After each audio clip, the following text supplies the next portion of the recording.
Welcome to the Right Take Podcast, news, ideas, and conversations at the intersection of politics and culture, a project of the David Horowitz Freedom Center. I will be your host, Mark Tapson.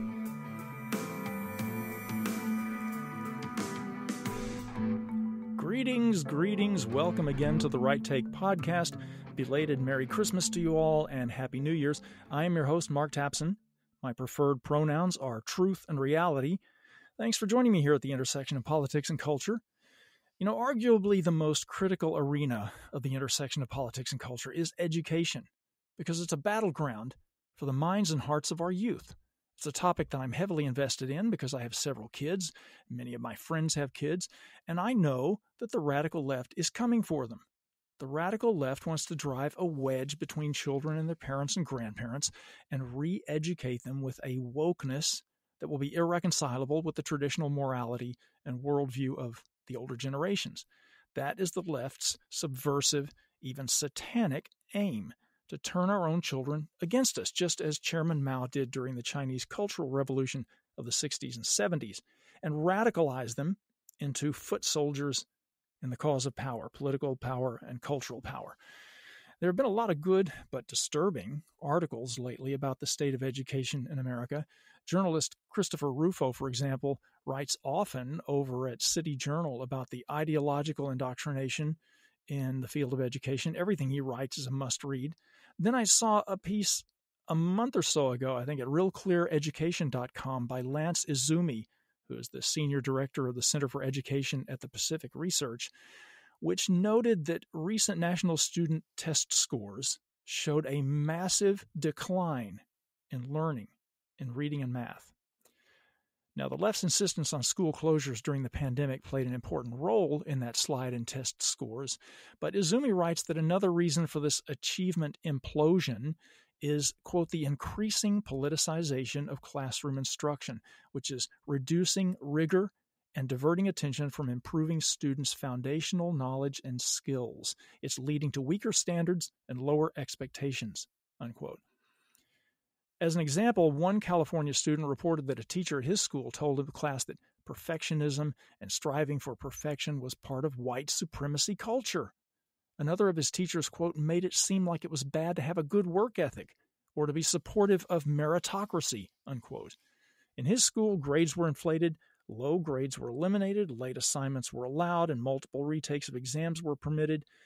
In other words, academic rigor simply fell by the wayside because the goal was and is equity, not excellence.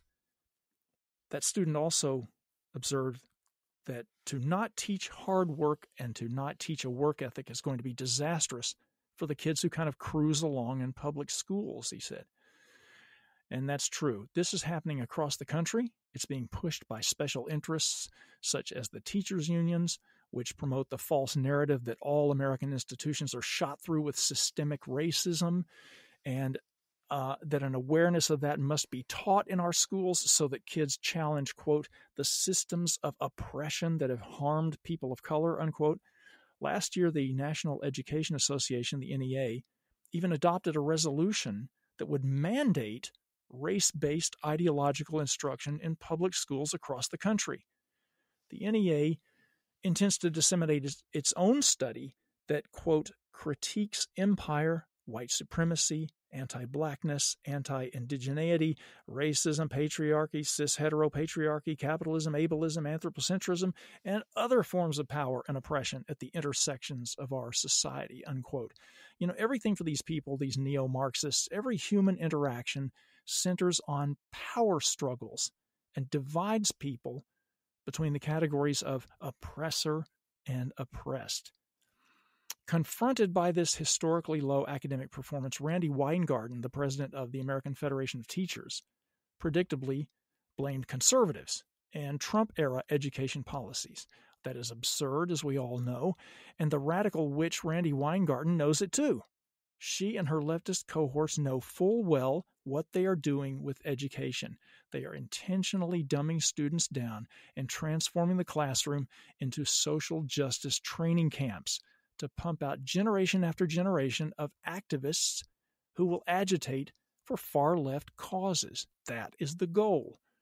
My guest coming up at the Right Take is going to shed some light on this very troubling topic of the left's hijacking of American education and how our children and future generations are suffering and will continue to. So please stay with us, and don't forget to hit that subscribe button to make sure you don't miss any of the important conversations we are having here at the intersection of politics and culture.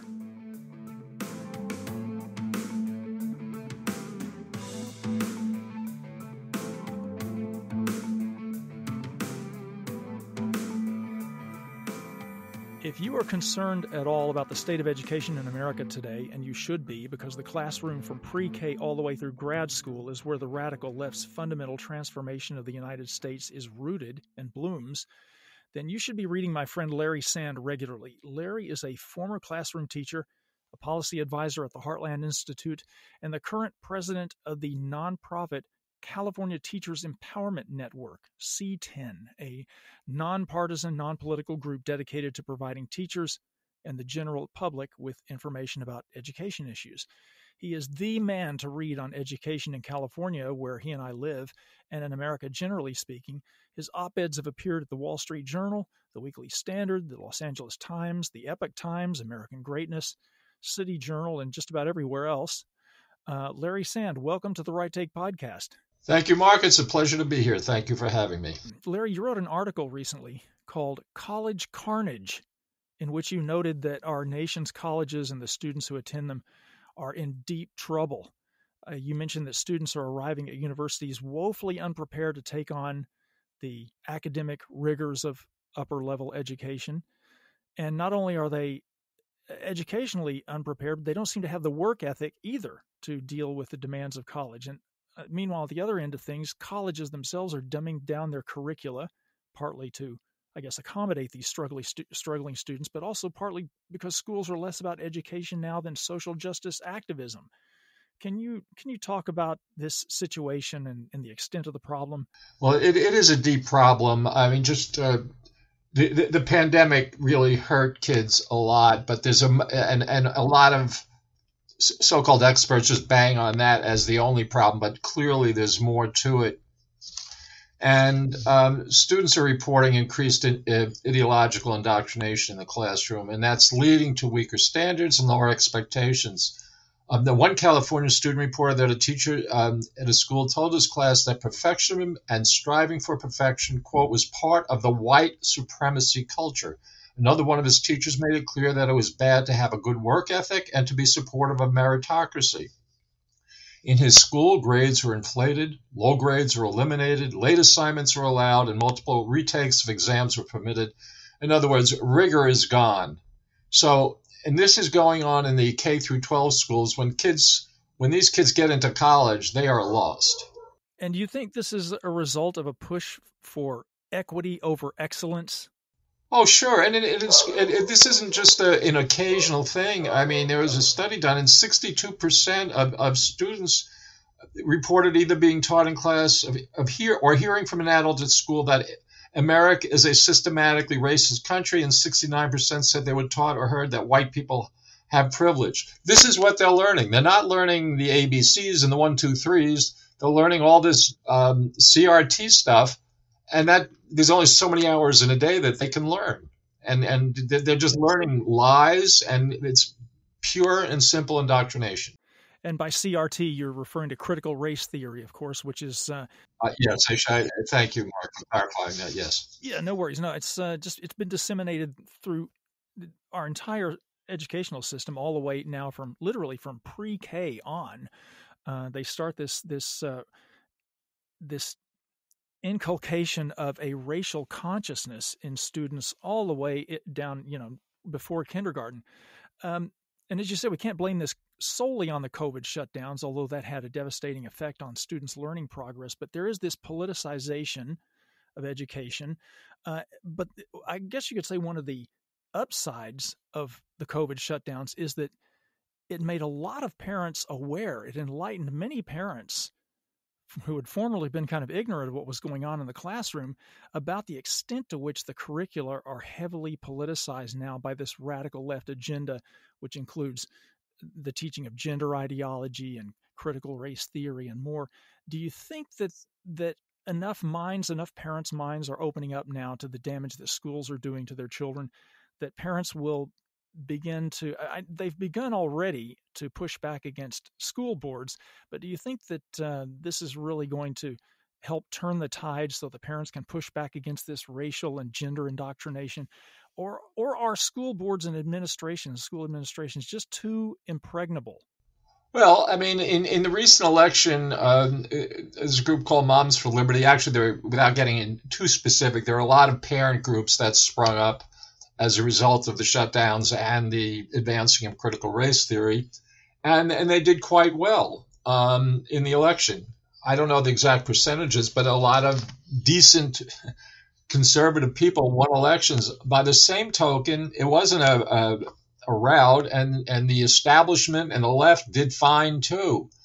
And parents can't wait around and hope that a good school board or a sympathetic school board is going to be teaching their kids. The parent has to take control of their child's education. They have to. If their child is going to be saved, and frankly, not to get melodramatic, but the country is going to go down the tubes unless we do something soon. And homeschooling is really booming now. I believe I read a month or so ago that homeschooling now, that approximately 10% of parents with school-age kids are homeschooling, which is the highest it's ever been. So hopefully that will continue. As my listeners are sick of hearing me say, I homeschool my own kids and also teenagers that are in our homeschooling community, and I think it's just absolutely vital to take control of your children's education if it's at all possible, which it is not for all parents. But if you can at all make the sacrifice, I urge it. You feel that way about homeschooling? Oh, absolutely. That is the best way to go. That is the very bottom line. And there's a huge uptick, as you pointed out, but still, I mean, sadly, about 90% of parents don't do it. And in some cases, I guess it's not possible, but parents need to learn more. They don't have to be rocket scientists. There's a ton of information online now. So if you're not very good at algebra, and a lot of adults aren't, you can still teach your kid algebra online. And there's also something called learning pods, where different parents, it's sort of like a group homeschool in a way, and you can send your kid to another parent who might be really good in math and you're really good in English, and you can teach the other family's kids English, and you can teach, you can switch off in subjects, in other words. And more parents need to do this. There are a lot of resources. The Homeschool Legal Defense Fund is a one-stop shop online, and parents need to go there and look, you have a bunch of kids, Mark, and God bless you. You're homeschooling them, and more parents need to do this because, as I said, and I can't stress this enough, that electing school board members is great, but what about the school board members that don't get elected? What if you're in a district where you have all lefties on the school board and they're touting CRT? That's not going to help your kid much. We all know that politically colleges and schools in general, I guess, but especially colleges lean so far left that they're practically lying on their side. An article in City Journal last month notes that in 1969, college faculties were fairly evenly split politically, with about 3 left of center faculty members to every 2 that were right of center. But in only about 30 years, by the end of the 20th century, in other words, that ratio had gone to 5-1. And then in several more years after that, it went to 8-1, and now it's rising. The College Fix examined 7 campuses in different states, 6 of them red states, and found 33 departments in which not one Republican professor could be identified. How is ideological indoctrination, which has corrupted not only the humanities fields, but also now even the hard sciences and medical schools and legal schools, law schools, how is that indoctrination dumbing us down? Well, very simply, when you're learning so much about equity and race, and we haven't even touched the sex and gender stuff yet, there's just less time for real stuff. I mean, the goal sadly now in what used to be important fields like medicine is to teach equity. And so when that, as I say, there's only so many hours in a teaching day, and when you're teaching about equity and you're a racist, and and we need to do this, for more black people, and at the same time that frankly they're screwing Asians. You don't have. There's just not enough hours in the day to teach what they really need to learn. And I dread in about 10 or 15 years what this country is going to look like unless we change things. And I suppose teaching critical thinking skills would not be ideal if what you're trying to do is indoctrinate. If you're trying to indoctrinate rather than educate, then you want to steer them toward political activism as opposed to critical thinking. And that's a huge part of the dumbing down right there. And along the lines of critical race theory and this obsession with race that you referred to, what about this obsession with race on campus? Schools now seem to be embracing a literal new segregation, where they're self-segregating on campus and creating, student unions for people of color as opposed to student unions for white students. Can you expound on that a little about this, this segregation that's taking place in schools? Yeah, well, segregation is in. It's back in style on many campuses. There was recently a study of 173 public and private colleges and universities conducted by the great National Education of Scholars, and it revealed that 43% of them had programs to segregate student housing by race or sexual orientation. 46% had racially segregated orientation programs, and 76% had segregated graduation ceremonies. And at the same time, and this is really funny, schools conduct racially exclusive anti-racism training sessions. I mean, you can't make this stuff up, Mark. And when you hear that, when you talk about 76 had segregated graduation ceremonies, George Wallace, in his heyday, and he eventually got religion at some point, but in his heyday, when he stood in the schoolroom door and said, no, we haven't come. Let's say we've gone back to that. We got out of it. Then when integration, became a big deal in the 60s and in the 70s, but now we're going back to segregation, and it's not, the right-wing yokels who are doing it. It's the left-wing progressives who are doing it. It's unfathomable. I guess the aim is to inculcate this kind of racial consciousness in students and in society at large, and just keep society divided and to rub raw the resentments of the people, as Saul Alinsky used to say, the left-wing strategist who wrote Rules for Radicals, the famous strategy book about revolution. And by the way, I'm glad you brought up old Saul. Just as an aside, he was the inspiration for the NEA's going political. The National Education Association used to be called the National Teachers Association. It was founded in the mid-1900s. And it was an honest-to-God teachers association. And they found out they were kind of losing share to the American Federation of Teachers, which is part of the AFL-CIO. So they wanted to compete. So they hired Mr. Alinsky. And it was the worst thing ever for the parents and the children of America. Interesting. I did not know that. Well, many decades ago, the left realized that they weren't going to be successful by just rampaging in the streets. So they took their agenda from marching in the streets to the long march through the institutions, as they called it, and especially education. And you see a lot of former radicals like Bill Ayers, the former Weather Underground domestic terrorist who was such an influence in the political grooming of Barack Obama. And Bill Ayers is now, and has spent the last several decades in the field of education, becoming a highly respected educator, along with his wife, Bernadine Dorn, who was also a former Weather Underground domestic terrorist, because they realized how significant, how important it is to inculcate or indoctrinate the younger generation. So they took that fight to the field of education, I guess, like Saul Alinsky did. Yeah, no, they certainly did. And Bill Ayers, we don't need to go into Mr. Ayers' history. Many people who are listening know it. I mean, he was a terrorist, period. And now he's in education. Perfect. It's just, this is what they do, and they're very smart about it.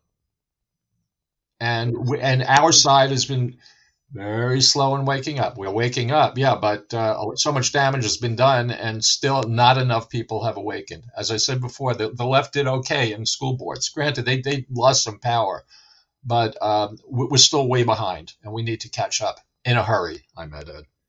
Yes, I think the right has been slow to catch on just to the whole cultural fight in general, not only in education, but in the news media and in entertainment. I think, the left realized early on that as Andrew Breitbart was fond of saying, politics flows downstream from culture. So they took over the culture, and the right is only. Yeah, I was laughing, Mark. I was about to bring up Breitbart's comment. He did not originate that, but he certainly popularized it, and God bless him for it. And it's so true. And the left realizes that the culture does lead politics. And that's why, as you say, they're heavily involved in education and in the media, and God knows in social media. And and we, the right is, I don't know, we're too trusting, we're too busy raising families, but we're behind, and we need to catch up in a hurry.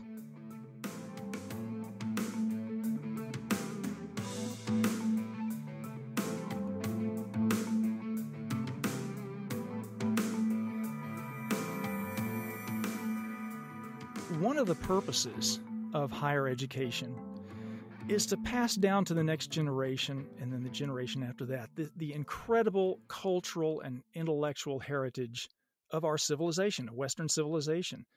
But wokeness in colleges now has resulted in just a rabid anti-Westernism. Princeton, for example, which is probably considered the number one school in the nation or college in the nation, now considers the classics to be inherently white supremacist. And that's a pretty common attitude among our elite universities. I know this is kind of a big question, but what, if anything, can we do to reject that subversive cultural self-loathing and reclaim an appreciation for and a pride in that legacy? Well, I mean, I think parents, once again, it has to have to teach their children this and not send their kids to these schools. Because we can't wait for the schools to change. I can't say this enough. We can't wait for the school boards to change, and I don't know how they're going to get the message if we keep supporting them. On a college level, there is some good news. I was in touch with somebody at National. I don't want to name the group. It's a prominent national group, and he told me in an email that not only are students not going to school in the same numbers, it's down about 10%, but that donations to schools are way off, and that only like very big institutional funders are funding schools now. And like the typical mom and dad funder or business funder is not funding colleges anymore. This could change. This could be a game changer too if if colleges start losing money. It's like any business. They're losing money. They're going to have to change their business plan.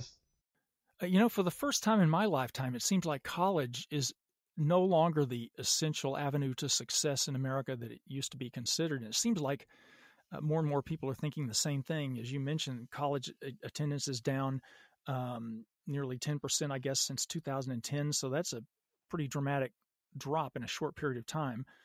And also, more and more companies now seem to be valuing skills and work experience over a college degree, and then trade and apprenticeship programs are booming.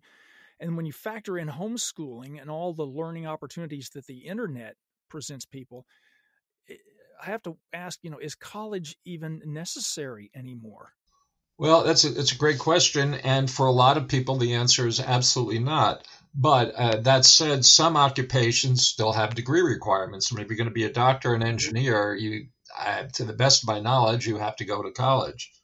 But if you're not going into a field that requires you to go to college, don't go to college.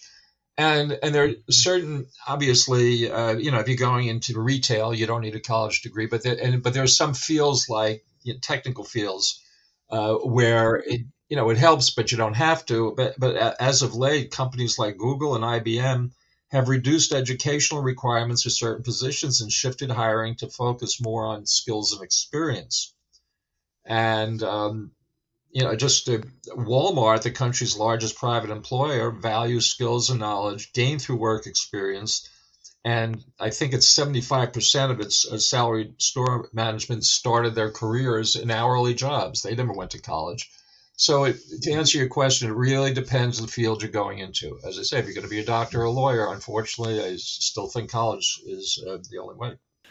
Yeah, and that's all the more reason why the woke infiltration of medical schools and legal schools and the hard sciences is so damaging, because you can't escape the wokeness, even in fields that seem like they would have nothing to do with social justice or equity. As I mentioned, I homeschool my kids. My oldest one is probably 5 to 6 years away from looking at college, but as things stand now, I would actively discourage her from attending. And there was a point in my life where I was looking at being a college professor. I was in love with academia, and I would have recommended college to everybody, and not just for professional career reasons, but just for reasons of personal growth and cultural literacy and things like that. But at this point, I would actively discourage anyone I know from entering college unless, as you mentioned, they absolutely had to. Yeah, yeah. As I said, one of the fields I mentioned before, yes, but if not, why? Because they're not going to be learning much of what you send them for, but they will be learning a lot of things that you didn't send them for. One thing I discovered recently, that in liberal arts colleges, 40% of students identify as LGBTQ. 40%. And it's certain really liberal colleges like Wellesley and Smith. Wellesley is 61 and Smith is 70%. Now, clearly, not all these students are gay, but this is the zeitgeist, and students just fall for this crap. Frankly, it's nauseating. I mean, in 2012, I think 3.5% of the population said they're gay, and then as years have gone on, a few more did. But I mean, it's so ridiculous. I mean, it's almost funny. If it wasn't so sad, it would be funny. And clearly, these are just people following the style.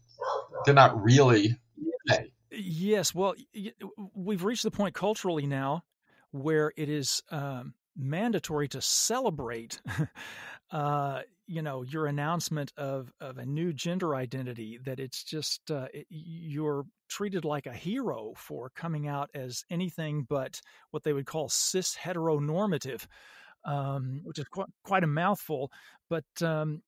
Yeah, the culture is really promoting that sort of gender confusion, and starting it as early as pre-K, as I keep mentioning, that they get the children as young as they possibly can and instill in them this kind of gender confusion and a rejection of biological reality.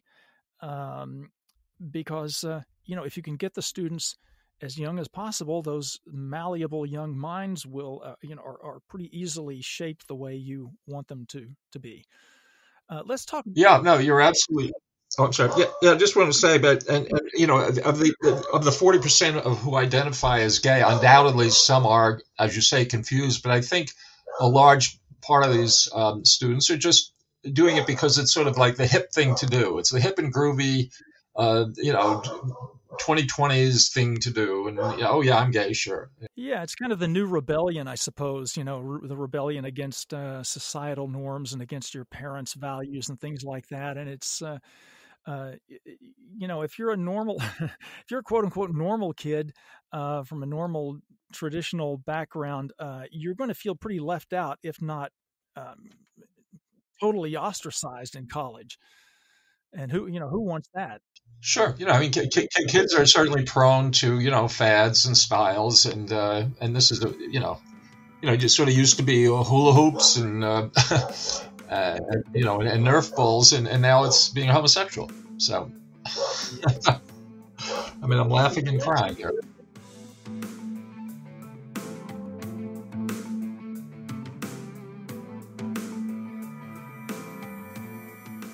let's talk a little bit about teachers' unions.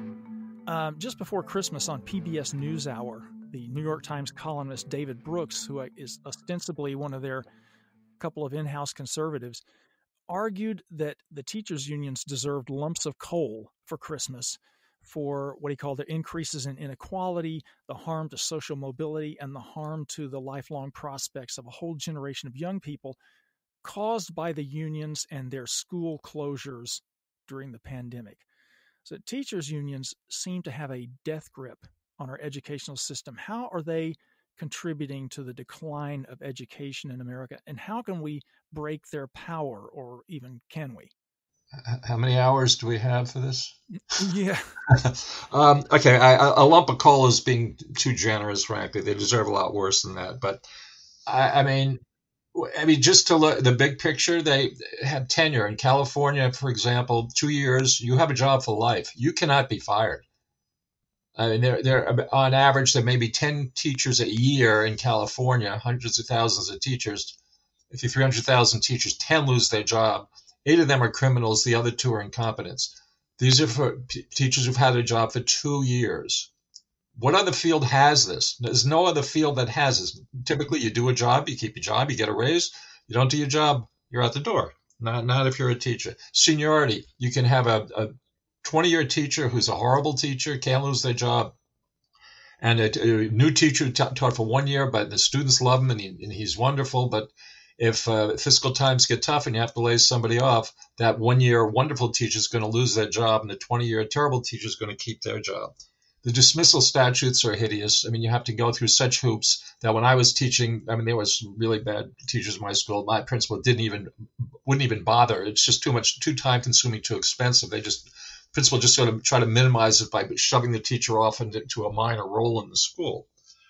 But this is just the tip of the iceberg, and they hold teachers hostage until recently, a teacher had to pay money to a union. In 2018, the Janus decision said you don't have to pay. You don't have to pay union dues. But what that trial did not discover, or did not include rather, is that teachers are still forced to be part of the collective bargaining unit. So if I'm a teacher in Los Angeles and I don't want to be in the union, they still represent me. Now they complain, oh, gee, you're a free rider. We don't want to, we have to represent you. The only reason you have to represent me is because you demand monopoly bargaining rights. And collective bargaining is really monopoly bargaining. So, and this needs to go. If I'm a wonderful teacher, I don't want to be part of the teacher union contract where I get raises for each year for basically not dying over the summer and taking some horrible professional development class which won't do anything for me or my kids. I want to be able to negotiate my own contract. And I might make more, I might make less, but at least it'll be my contract. Okay, but you can't do this. No, teachers unions won't let you do that. It's got to be done collectively. And what do you think about Randy Weingarten, who is the president of the American Federation of Teachers, which I guess is the largest teachers union? She seems to be a real radical political firebrand and seems to be driving a lot of the left-leaning political nature of the teachers unions. Would that be your assessment also? Well, okay, just a minor correction. Actually, she's president of the American Federation of Teachers, which is number 2. NEA is number 1, National Education Association. But it's interesting. Both unions run way far to the left. The difference is that Randy has a huge mouth, and you can't shut her up. She's in social media constantly. She's giving press conferences constantly, and she is. I hate to say it, she's basically a buffoon. She is so wrong about so many issues, and she makes so many mistakes. Just one thing she did, she denies that critical race theory is taught in schools. Oh, this is, vast. She didn't say vast right-wing conspiracy, but that was, hidden behind the words. And at the same time, at a huge conference, she invited Ibram X. Kendi to talk, who is the CRT numero uno big mouth in the country. So on the one hand, she's saying CRT, oh, it's not taught in our schools. Then she's inviting this guy to talk to her teachers. I mean, hello? And as I say, both unions are terrible. I mean, it was recently, according to the most recent numbers, the National Education Association spent more than twice as much money on politics as in representing their teachers. And guess how much goes to Democrats? 99.05% of NEA's spending goes to Democrats, and 0.95, less than 1%, goes to Republicans. And this is, this is typical. I mean, other year maybe it was 98 or something like that, but it's almost all one way. And I should add that even when they give money to a Republican, it's only because there might be two Republicans running against each other, and they'll give money to the least, let's say, the most liberal Republican. Oh gosh, is there any hope? I like to ask my guests, a question about optimism and pessimism, and considering the uphill battle that we are facing in terms of turning education around in this country. Do you think there's any hope that we can reverse this damage that's been done to education after more than a half century of leftist mismanagement, intentional mismanagement? I saw a speech given by Newt Gingrich a few years ago, at the end of which a questioner asked him what we could do to take back education in this country. And his immediate response was, oh, it's gone. We can't take it back.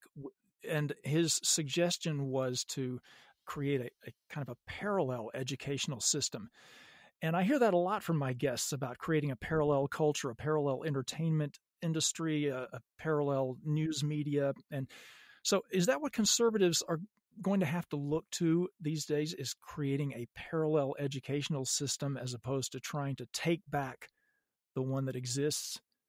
Well, pretty much. Let me just say that I'm what's called an abolitionist. I don't think the government should be involved in education, period. We had more literacy when we all homeschooled, basically, going back to about 1830.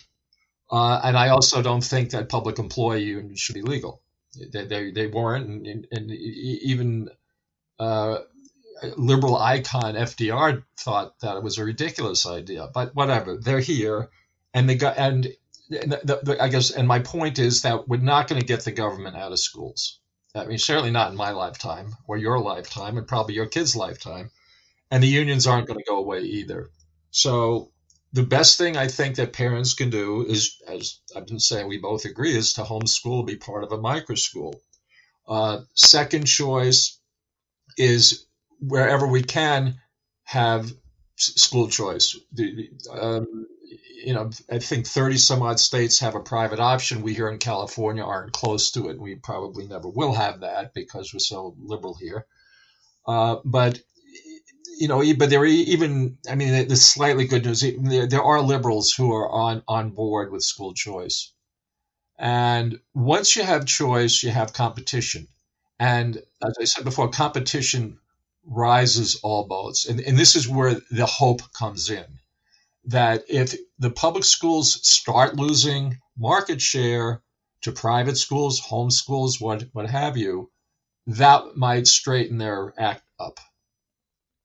But if they're not threatened, why should they change? If you have a business model that's bringing in money, which public schools do in larger and larger sums every year, and especially with all the COVID money, it's ridiculous. They're not going to change. So Gingrich is right in the sense we need to do as much as we can outside the system, which will help obviously those people, but it will also, or it should be, it will shake up the establishment, and then that's how the change will happen or could happen.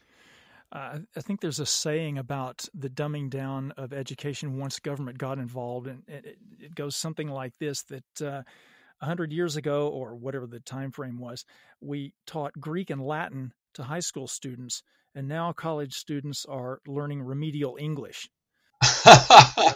I love that. That's quite apropos. I have not heard that, and yeah, and it's true. I mean, it's sad, it's funny, and more importantly, it's 100% accurate. Larry, where should people go online to keep up with you? Okay, well, I write regularly for something called Front Page Magazine, which I'm sure you're aware of. Occasionally City Journal. I blog at a place called For Kids and Country, and my nonprofit is the California Teachers Empowerment Network, which I created to get information to teachers, because teachers get information typically from their union or their school district, and it's usually, if not almost always, biased. So we just try to get teachers, fair, unbiased information. That said, once again, when I write, I'm quite opinionated, as I'm sure you know. And anyway, c10home.org or Front Page Mag or City Journal, and For Kids and Country. Those are the places that I can be found. And what about the nonprofit? What's the website for that? c10home.org. Charles Thomas Edward Norman Home, the place where you live, .org. O-R-G. Larry Sand, thanks for sharing your insights with us here today at the Right Take Podcast. Please keep up the good work and keep up the strong opinions and come back soon. Thank you, Mark. Pleasure being with you. Appreciate it.